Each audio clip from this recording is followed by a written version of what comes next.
श्री हनुमान जी महाराज के जीवन में शरणु भक्ति है। हनुमान जी कहते हमको कुछ नहीं चाहिए, हमको कुछ नहीं चाहिए, हमको केवल भगवान की कथा चाहिए। बंधु, हनुमान जी के मंदिर में हम लोग हनुमान चालीसा करते हैं। हनुमान चालीसा सुनकर हनुमान जी खुश होते हैं, वो ठीक है, लेकिन हनुमान चालीसा के साथ साथ यदि हनुमान जी को जल्दी खुश करना है तो रामचरित्र गाना चाहिए। हनुमान जी के सामने जितनी बार हम बोलेंगे सीताराम सीताराम, क्योंकि हनुमान जी अपना नाम सुनते हैं और खुश होते हैं, वो सब ठीक है, लेकिन हनुमान जी महाराज अपने नाम से ज्यादा अपने स्वामी का नाम सुनकर बहुत खुश होते हैं। हनुमान जी महाराज अपना नाम तो सुनते ही हैं, लेकिन हनुमान जी महाराज को अपने स्वामी का नाम बहुत प्रिय है। इसीलिए हनुमान जी महाराज रात दिन सीताराम सीताराम सीताराम जय सीताराम, सीताराम सीताराम सीताराम जय सीताराम, सीताराम सीताराम सीताराम जय सीताराम, सीताराम सीताराम सीताराम जय सीताराम।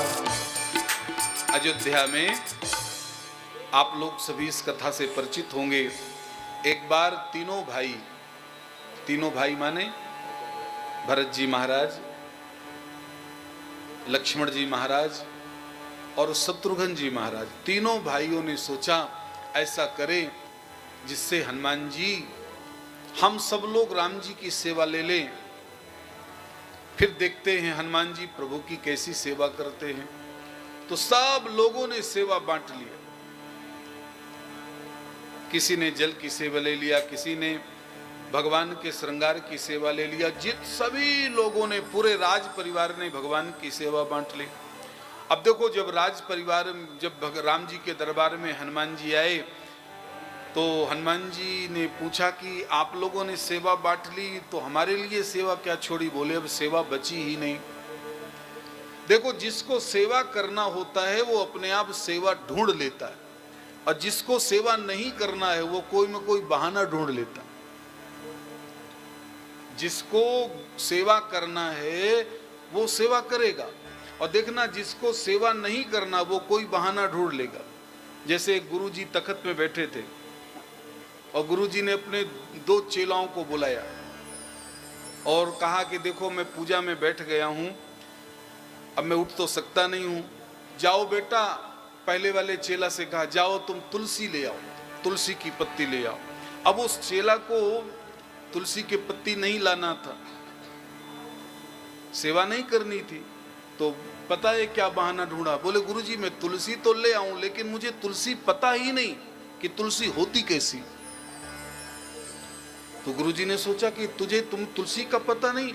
बोले नहीं, मुझे तुलसी का ज्ञान नहीं है। तो दूसरा वाला चेला, उसने सोचा कि ये तो बच गया, इसको ये कह करके कि तुलसी का उसको ज्ञान नहीं है, अब मेरा नंबर आ जाएगा। तो वो तुरंत बोले पागल, तुझे तुलसी नहीं पता? केले के पत्ती जैसे होती है तुझे तुलसी नहीं पता? तो गुरुजी को लगा बाप रे, इसको भी लगता है नहीं पता। तो पता है गुरुजी ने क्या किया? गुरुजी ने कहा तो एक काम करो, तुम दोनों को जब तुलसी पता नहीं है तो अब हम पूजा में बैठ के उठेंगे तो है नहीं, तो तुम लोग एक काम करो, मेरा तख्त उठाओ, हम तुलसी के पास ले चले। अब बेचारे दोनों सोचने लगे बाप रे, तुलसी ले आते तो ही ठीक था, एक तो तख्त मजबूत और गुरुजी भी बड़े मजबूत। अब बेचारे दोनों एक कंधे में वो, एक कंधे में वो, गुरुजी बैठे बैठे बढ़िया आनंद ले रहे, तुलसी के पेड़ पर ले गए, तुलसी तोड़ी, और तुलसी तोड़ने के बाद गुरुजी ने कहा एक काम करो, जहां से तख्त लाए थे वहीं उठा के ले चल। और आपको पता है बीच में गुरुजी बोल भी रहे थे कि बेटा तुलसी भूलोगे तो नहीं? तो दोनों चेला कहते गुरुजी 7 जन्म नहीं भूलेंगे। जिसको सेवा नहीं करनी है वो बंधु कोई में कोई सेवा का बहाना ढूंढ लेता है, और जिसको सेवा करनी है वो अपने आप सेवा ढूंढ लेता है। हनुमान जी ने कहा कि मेरे लिए कोई सेवा नहीं बची? बोले कोई सेवा नहीं बची। बोले तो ठीक है, कोई बात नहीं, जब हमारे राम जी को जमाई आएगी तो चुटकी बजाने की सेवा हम करेंगे। लो, सेवा ढूंढ लिया। जब हमारे राम जी को जम्हाई आएगी तो चुटकी बजाने की सेवा हम करेंगे। अब तो हनुमान जी महाराज बैठ गए, जहां प्रभु को जम्हाई आए चुटकी बजाए। इसके बाद सीता जी ने कहा, हनुमान जी आप बाहर जाइए, प्रभु सोने जा रहे हैं। प्रभु सोने चले गए। हनुमान जी बाहर, कनक भवन की घटना है, अयोध्या में जो कनक भवन है वहां की घटना है। आप कभी देखना, कनक भवन के बाहर आंगन में एक हनुमान जी छोटे से हैं, बहुत छोटे से हनुमान जी हैं, चबूतरे में बैठे हैं। वहीं हनुमान जी बैठ गए। हनुमान जी विचार करने लगे कि प्रभु सोने चले गए और प्रभु को सोते समय भी कभी जमाई आ सकती, तो मैं सेवा में चूक जाऊंगा। तो हनुमान जी ने सोचा कोई बात नहीं, प्रभु से सोने चले गए हैं, हम अपना काम करें, कहीं सेवा में चूक ना जाए। तो बस हनुमान जी महाराज बजाए जदु प्यारे हनुमान चुटकी, बजाए जदु प्यारे हनुमान चुटकी।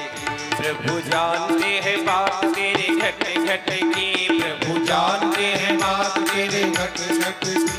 बजाए जदु प्यारे हनुमान चुटकी, बजाए जदु प्यारे हनुमान चुटकी, बजाए जदु प्यारे हनुमान चुटकी, बजाए जदु प्यारे हनुमान चुटकी। अब हनुमान जी आंगन में, कनक भवन के आंगन में ऐसे चुटकी बजा बजा करके नाच रहे हैं। अब हमारे प्रभु ने सोचा कि अरे हनुमान जी अपना काम कर रहे हैं तो मुझे अपना भी काम करना चाहिए। जब हनुमान जी अपना काम कर रहे हैं तो मुझे भी अपना काम करना चाहिए। तो प्रभु ऐसे जमाई लेने लगे, मुंह फैला लिया। अब हनुमान जी चुटकी बंद नहीं कर रहे तो भगवान मुंह नहीं बंद कर रहे। सीता मैया डर गई, क्या हो गया प्रभु को। दौड़ करके अपनी सासू माँ के पास गई, कौशल्या माँ के पास। माँ जल्दी चलो, स्वामी को पता नहीं क्या हो गया, मुंह बंद ही नहीं कर रहे। कौशल्या दौड़ करके आई, भगवान मुंह बंद ही नहीं कर रहे। तीनों माताएं आ गईं, महाराज आ गए। रात की घटना है, जब भगवान मुंह बंद ही नहीं कर रहे तब सब चिंतित हो गए। बंधु, जब परिवार में कोई घटना घटती है और उस घटना को कोई संभाल नहीं पाता तो कौन याद आता है? थोड़ा विचार करो, सदगुरु याद आता है। इसीलिए जीवन में सदगुरु की नितांत जरूरत है। जब हमारे जीवन में कोई घटना घटती है और उस घटना को हम संभाल नहीं पाते तो सदगुरु याद आते हैं। और सदगुरु का दरबार ऐसा है कि चाहे जब दरवाजा खोलो तो वो आपसे मुलाकात करेगा। एक बार भगवान के दरवाजा खोलने में कठिनाई है। रात को भगवान का दरवाजा बंद हो जाए तो क्या खोल सकते हैं, लेकिन सदगुरु का दरवाजा रात को भी खटखटाया जा सकता है। महाराज दशरथ जी दौड़ करके गए गुरुदेव के पास, वशिष्ठ जी चलिए, मेरा बेटा राम मुंह बंद ही नहीं कर रहा। अब गुरुदेव तो गुरुदेव होते हैं। गुरुदेव ने जैसे ही राम जी का मुखारविंद देखा, गुरुदेव ने कहा इनकी दवाई कहाँ है? सब लोगों ने कहा दवाई? बोले हाँ, राम जी की दवाई हनुमान जी है। हनुमान जी कहाँ हैं? बोले हनुमान जी का पता करो। तो हनुमान जी बाहर आंगन में बजाए जतु प्यारे हनुमान चुटकी, बजाए जतु प्यारे हनुमान चुटकी, बजाए जतु प्यारे हनुमान चुटकी। प्रभु जानते हैं बात तेरे घट घट की, प्रभु जानते हैं बात तेरे घट घट की। बजाए जतु प्यारे हनुमान चुटकी, बजाए जतु प्यारे हनुमान चुटकी, बजाए जतु प्यारे हनुमान चुटकी, बजाए जतु प्यारे हनुमान चुटकी। वशिष्ठ जी ने हनुमान जी से कहा अतुलित बल धामम स्वर्ण शैलावदेहम दनुज बल कृशानम ज्ञान नामाग्रगंडम सकल गुण निधानम वानराणाम धीशम रघुपत प्रिय भक्तम बात जातम नमो। अरे हनुमान जी ये क्या कर रहे हो? प्रभु को सोने क्यों नहीं दे रहे हो? हनुमान जी ने तुरंत चुटकी बंद किया। बोले क्या हो गया? बोले आप चुटकी बजा रहे हो तो प्रभु सो ही नहीं रहे, प्रभु भी जमाई ले रहे हैं। हनुमान जी ने जैसे ही चुटकी बंद करी तो प्रभु का मुखारबिंद बंद हो गया। अब देखो, जो चालाकी खेले थे कि हनुमान जी को सेवा न दिया जाए, तो वो सभी चालाक खेलने वाले आ गए। बोले हनुमान जी आपको जो सेवा लेना हो प्रभु के ले लो, लेकिन आज से चुटकी नहीं बजाना। उसी दिन से हनुमान जी को जो सेवा दी गई थी वो सेवा है पाद सेवा। पाद माने प्रभु के सरकार के चरणों में बैठने की सेवा। आज तक आप कोई भी कैलेंडर देखना, हनुमान जी जब राम जी का दरबार लगा होता है तो जो भरत और शत्रुघ्न वो सब राम जी के सामने खड़े होंगे, अगल बगल खड़े होंगे, लेकिन हनुमान जी महाराज को प्रभु के चरणों में सेवा दी गई। तभी ये सेवा देने वाले कौन हैं? ये सेवा देने वाले वही हैं भरत जी और लखन लाल जी। इन दोनों ने कहा प्रभु हे हनुमान जी, आज से आप प्रभु के चरणों में वास करिएगा। और बस हनुमान जी महाराज उसी समय से जयति यद बलो रामो लक्ष्मणस्य महाबल राजा जेत सुग्रीवो राघवेणाभ पालितः दास्योहम कौशलेन्द्रस्य रामस्य कृष्टकर्मणः श्री हनुमान शत्रु सैन्यानां निहंतां मारुतात्मजः। बोली श्री हनुमान जी महाराज की जय।